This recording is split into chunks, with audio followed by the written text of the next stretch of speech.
नमस्कार। आज हम एक बहुत ही जानी मानी किताब पर बात करने वाले हैं, स्टीफन कोवी की the 7 habits of highly effective people, मतलब अत्यधिक प्रभावी लोगों की 7 आदतें। हाँ, तो हमारे पास इस किताब से जुड़े कुछ नोट्स और अंश हैं और ये दिखाते हैं कि कैसे मतलब साधारण लोग भी कुछ खास सिद्धांतों को फॉलो करके असाधारण बन सकते हैं। कोई जादू नहीं, बल्कि सोचे समझे तरीके हैं ये। तो आज का हमारा मिशन क्या है? यही कि इन आदतों के पीछे जो सिद्धांत हैं उन्हें समझें और ये जाने कि कैसे ये आदतें और एक सही सोच सफलता की असली चाबी हैं, सिर्फ किस्मत नहीं। चलिए शुरू करते हैं। ये 7 आदतें हैं क्या आखिर, और कोवी क्यों मानते हैं कि ये इतनी पावरफुल हैं? किताब तो कहती है असली बदलाव अंदर से आता है। बिल्कुल। देखिए, किताब का जो सेंट्रल आइडिया है वो यही है कि असली प्रभावशीलता और सफलता भी वो कोई भारी चीज नहीं है, वो हमारे अंदर से आती है। हमारी सोच, हमारा कैरेक्टर, हमारी आदतें। लिखा किसी को इनसाइड आउट अप्रोच कहते हैं, मतलब बाहर के हालात बदलने से पहले खुद को बदलना होगा। और किताब इस पर बहुत जोर देती है कि सक्सेस कोई लक का खेल नहीं है। बिल्कुल नहीं, ये उन आदतों और उस माइंडसेट का रिजल्ट है जिसे कोई भी थोड़ी मेहनत से डेवलप कर सकता है। ये सिर्फ टेक्निक्स नहीं है, ये गहरे सिद्धांत हैं। ये अंदर से बाहर वाली बात काफी इंटरेस्टिंग है, मतलब फोकस बाहर नहीं, खुद पर। अच्छा, तो फिर वो कौन सी आदतें हैं जो इस अंदरूनी बदलाव की फाउंडेशन रखती हैं? पहली से शुरू करें। सक्रिय रहें, बी प्रोएक्टिव। सुनने में तो सिंपल लगता है, पर इसका मतलब क्या है गहराई में? हाँ, सक्रिय रहें सिर्फ पहल करना या इनिशिएटिव लेना ही नहीं है, उससे बहुत ज्यादा है ये। इसका जो कोर प्रिंसिपल है वो ये कि हम इंसान हैं, हम अपनी सिचुएशन के गुलाम नहीं है। हमारे पास चॉइस है, हम चुन सकते हैं कि किसी स्थिति पर कैसे रिएक्ट करना है। अब देखिए, रिएक्टिव लोग कैसे होते हैं, जैसे मौसम, माहौल अच्छा तो मूड अच्छा, माहौल खराब तो मूड खराब। अच्छा। लेकिन प्रोएक्टिव लोग वो अपने वैल्यूज के हिसाब से चलते हैं, चाहे बाहर कुछ भी हो रहा हो। वो अपनी लाइफ की जिम्मेदारी खुद लेते हैं। हाँ, मतलब सिर्फ ये रोना नहीं कि मेरे साथ ऐसा क्यों हुआ, बल्कि ये सोचना कि अब मैं क्या कर सकता हूँ। ये तो सोच में ही एक बड़ा शिफ्ट है। अपनी जिंदगी की ड्राइविंग सीट पर खुद बैठना। ठीक है, तो जब कोई ये जिम्मेदारी ले लेता है, फिर अगला स्टेप क्या है? दूसरी आदत, अंत को ध्यान में रखकर शुरुआत करें। Begin with the and in mind. सही है, बिल्कुल। एक बार आपने मान लिया कि आप ड्राइवर हैं, आप प्रोएक्टिव हैं, तो सवाल उठता है गाड़ी ले कहाँ जानी है ना? दूसरी आदत इसी बारे में है। ये फ्यूचर ओरिएंटेड सोच है। आप सोचिए कि आप अपनी जिंदगी के अंत में हैं या किसी बड़े प्रोजेक्ट के आखिर में। आप क्या चाहेंगे? लोग आपके बारे में क्या कहें? आपके सिद्धांत क्या थे? क्या अचीव किया? ये आदत हमें अपनी लाइफ के लिए क्लियर डायरेक्शन, एक मकसद तय करने में मदद करती है। जैसे अपना एक पर्सनल मिशन स्टेटमेंट बनाना जो आपके हर फैसले को गाइड करे। अरे वाह, ये तो बड़ा पावरफुल आइडिया है। मतलब सिर्फ रोज की भागदौड़ में गुम नहीं होना, बल्कि एक बड़ी पिक्चर देखना कि भाई जाना कहाँ है और क्यों। इससे तो प्रायोरिटी सेट करना भी आसान होता होगा, जो हमें तीसरी आदत पर लाता है। प्राथमिकताएं तय करें। Put first things first. बिल्कुल सही लिंक किया आपने। अगर आपको पता है कि आपकी मंजिल क्या है, आदत 2, और आप मानते हैं कि आप वहां पहुंचने के लिए जिम्मेदार हैं, आदत 1, तो आदत 3 उसे असलियत बनाने का तरीका है। ये सिर्फ टाइम मैनेजमेंट नहीं है, ये सेल्फ मैनेजमेंट है। कोवी इसे 2 पैमानों पर देखते हैं, इम्पोर्टेंट यानी जरूरी और अर्जेंट यानी तत्काल। ज्यादातर लोग किस में फंसे रहते हैं? अर्जेंट कामों में, चाहे वो जरूरी हो या ना हो। ये आदत कहती है कि हमें अपना टाइम और एनर्जी उन कामों पर लगानी चाहिए जो जरूरी है, इम्पोर्टेंट है, भले ही वो अभी अर्जेंट ना लगे। जैसे प्लानिंग, रिश्ते बनाना, सीखना, सेहत का ध्यान।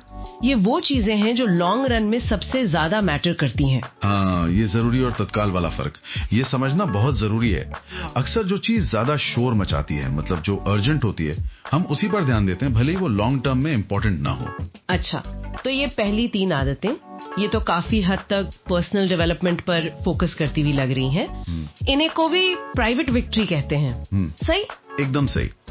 लेखक का तर्क यही है कि आप दूसरों के साथ इफेक्टिवली काम करने यानी पब्लिक विक्ट्री हासिल करने से पहले आपको खुद पर मास्टरी हासिल करनी होगी।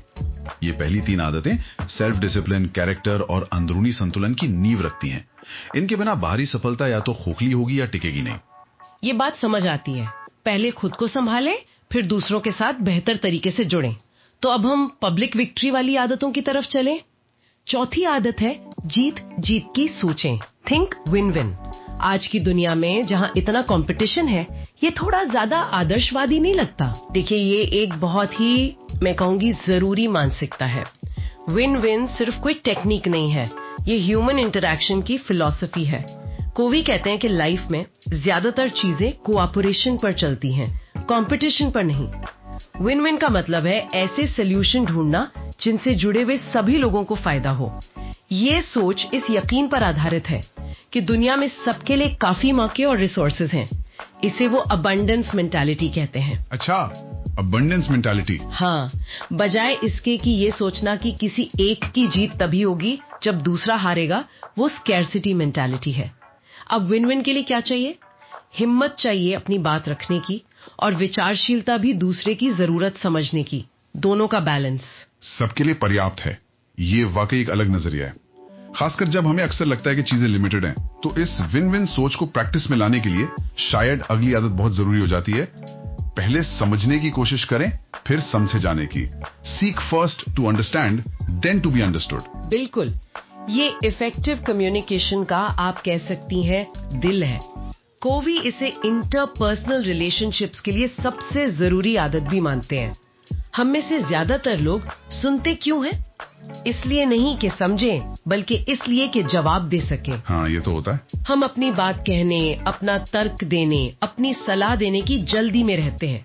ये आदत कहती है, नहीं, पहले रुको, पूरी तरह से सहानुभूति के साथ, जिसे एम्पैथिक लिसनिंग कहते हैं, दूसरे इंसान का नजरिया, उसकी फीलिंग्स, उसकी जरूरतें समझने की कोशिश करो। जब किसी को लगता है ना कि हाँ, मुझे सच में समझा गया है, तभी वो आपकी बात सुनने और समझने के लिए तैयार होता है। सहानुभूतिपूर्ण सुनना, एम्पैथिक लिसनिंग, ये कहने में जितना आसान लगता है, करने में शायद उतना ही मुश्किल है। बहुत प्रैक्टिस चाहिए होगी। अपनी बात कहने की उस इच्छा को रोकना और सच में दूसरे के जूते में पैर डालकर देखना, ये रिश्तों में कितना बड़ा बदलाव ला सकता है। अच्छा, इसके बाद छठी आदत आती है तालमेल बैठाएं, सिनर्जाइज। ये शब्द थोड़ा भारी सा लगता है। सिनर्जी, इसका क्या मतलब है? सिनर्जी या तालमेल, इसका सिद्धांत बस इतना कहता है कि जो पूरा होता है वो अपने अलग अलग हिस्सों के जोड़ से बड़ा होता है। मतलब 1 + 1 = 3 भी हो सकता है, 10 भी, 100 भी। अच्छा, कैसे? जब लोग सच्चे कोऑपरेशन से, आपसी सम्मान से, विन विन की सोच के साथ काम करते हैं, और जब वो पहले एक दूसरे को समझते हैं, आदत 5, तो वो ऐसे सॉल्यूशंस या ऐसे रिजल्ट्स ला सकते हैं जो कोई अकेला इंसान कभी सोच भी नहीं सकता था। ये डिफरेंसेस को, मतभेदों को वैल्यू देने और उन्हें क्रिएटिवली इस्तेमाल करने के बारे में है। ये सिर्फ कॉम्प्रोमाइज नहीं है जहां दोनों पार्टियां कुछ ना कुछ खोती हैं। नहीं, ये कुछ नया, कुछ बेहतर बनाना है। ओके, तो ये टीम वर्क की असली पावर को पहचानना और उसे यूज करने जैसा है, जहां अलग अलग विचार रुकावट नहीं बल्कि एक ताकत बन जाते हैं। ये तीनों आदतें, विन विन, समझना और तालमेल, ये वाकई पब्लिक या इंटरपर्सनल इफेक्टिवनेस की चाबी लगती हैं। अब आती है 7वीं और आखिरी आदत, आरी तेज करें, शार्पन द सॉ। इसका नाम बड़ा अजीब है। हाँ, ये नाम एक कहानी से आता है। एक लकड़हारा है जो बड़ी मेहनत से पेड़ काट रहा है, पर उसकी आरी एकदम कुंद हो गई है, धार खत्म। कोई उसे कहता है कि भाई रुक कर आरी तेज कर लो, तो वो क्या कहता है? मेरे पास टाइम नहीं है, मुझे पेड़ काटना है। हाँ, सही बात है। 7वीं आदत इसी बारे में है, खुद का नवीनीकरण करना, रिन्यूअल। ये वो आदत है जो बाकी सारी 6 आदतों को पॉसिबल बनाती है, उन्हें सस्टेन करती है। कोवी कहते हैं कि हमें अपना सबसे बड़ा एसेट, यानी हम खुद, उसे रेगुलरली इम्प्रूव करने और मेंटेन करने की जरूरत है।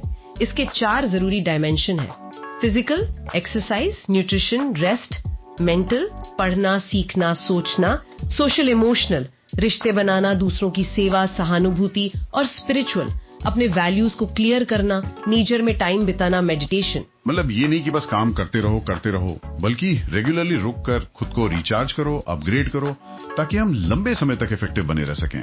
एक तरह का बैलेंस बनाना।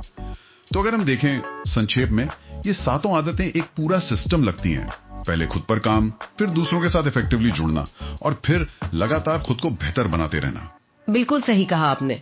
ये कोई अलग अलग बिखरी हुई टिप्स नहीं है, ये इंटरकनेक्टेड प्रिंसिपल्स हैं, एक दूसरे से जुड़े हुए सिद्धांत। किताब का सार यही है कि ये आदतें एक फ्रेमवर्क देती हैं। पर्सनल और इंटरपर्सनल इफेक्टिवनेस की तरफ एक स्टेप बाय स्टेप जर्नी दिखाती हैं। प्राइवेट विक्ट्री आदत 1 से 3, पब्लिक विक्ट्री आदत 4 से 6 का बेस बनती है और आदत 7 इन सब को पॉसिबल और टिकाऊ बनाती है। यहाँ एक बात जो मुझे बहुत बहुत जरूरी लग रही है वो ये कि ये किताब सिर्फ बाहरी सक्सेस या प्रोडक्टिविटी बढ़ाने के बारे में नहीं है। इसका जो गहरा मैसेज है वो character building, principle centered life जीने और मीनिंगफुल रिश्ते बनाने के बारे में है। ये सिर्फ क्या करना है ये नहीं बताती, बल्कि क्यों और कैसे इंसान बनना है इस पर ज्यादा जोर है। आपने बिल्कुल सही पॉइंट पकड़ा। कोवी कैरेक्टर एथिक और पर्सनालिटी एथिक में फर्क करते हैं। उनका तर्क है कि सच्ची सफलता कैरेक्टर के गहरे सिद्धांतों पर आधारित होती है, जैसे ईमानदारी, न्याय, धैर्य, सेवा, न कि सतही पर्सनालिटी टेक्निक्स या इमेज मैनेजमेंट पर। ये आदतें उसी कैरेक्टर एथिक को डेवलप करने का एक तरीका है। इफेक्टिवनेस सिर्फ आपके रिजल्ट्स में नहीं है, बल्कि आप किस तरह के इंसान हैं उसमें भी है। तो इसका मतलब ये भी हुआ कि इन आदतों को अपनाना कोई आसान या फटाफट वाला काम नहीं है। ये एक लगातार चलने वाली प्रोसेस है।